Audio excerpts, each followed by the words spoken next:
Pain in my shoulder continued, as well as the constant flow of blood running down my arm and onto the already red, stained ground around me. It had been a daring charge, and I had paid the price, but it had to be done. We all knew that without victory today, our revolution might immediately end. In the prior months, our troops had lost battles on Long Island and in New York City, and we were in retreat. Plus, many of the year-long enlistments of various militias were expiring, and the men were returning to their farms. Our most experienced general, Charles Lee, had been captured by the British. Our troops were depleted and despondent. Of the 3 units crossing the Delaware River on that morning of December 26, 1776, only General Washington's made it across the icy waters. This was the moment of truth. My unit had crossed the river in front of the army and taken up a solitary advanced position several miles outside of Trenton.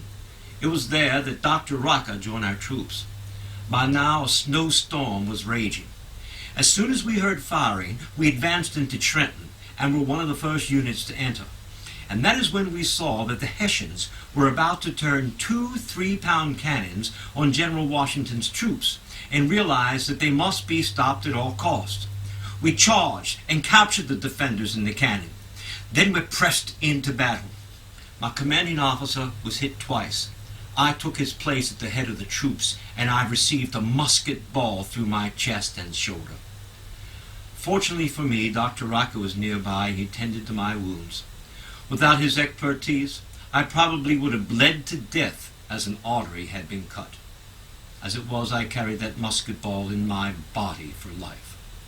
We were victorious. 900 Hessians had been captured. The revolution had been saved. And for my bravery, I was promoted from lieutenant to captain.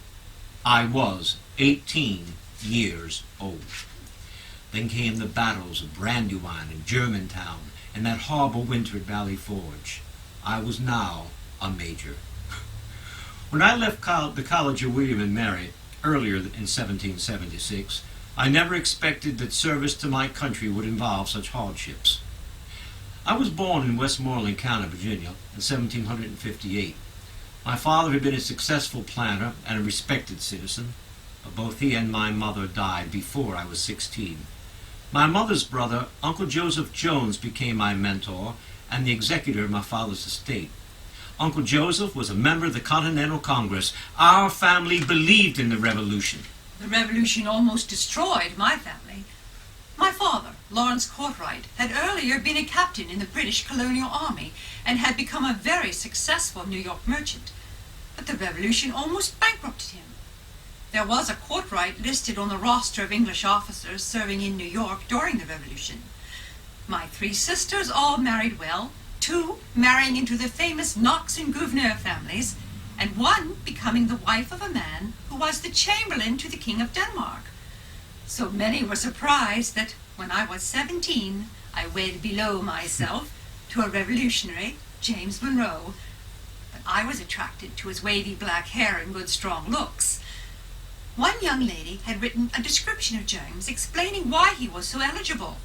He was a member of Congress, rich, young, sensible, well-read, lively, and handsome. The lady continued on saying that James really wasn't very lively, and it was the dimple on his chin that added to his looks. She left out his most important qualities, though, his warm personality and spotless honor. Thomas Jefferson once said, "Turn his soul outside backwards, and there is not a speck on it." I met Elizabeth in 1785 when I was in New York as a member of the Continental Congress. After my war service, I became friends with Thomas Jefferson, 15 years my elder, and then governor of Virginia, and I began to read law under his auspices. Several years later, he introduced me to James Madison, and the 3 of us, though at times differing philosophically, remained friends for life. At the age of 24, I was elected to the Virginia House of Delegates, and at 25 to the Continental Congress in 1783, serving for 3 years. I advocated a small standing army, helped keep navigation to the Mississippi River open toward the west, and became known as a friend of those in the western frontiers, and I fell in love. Elizabeth Courtright was stunning looking, with raven hair and deep blue eyes, and she certainly had class and refinement. On February the 16th, 1786, we were married in New York City. I was 27 years old.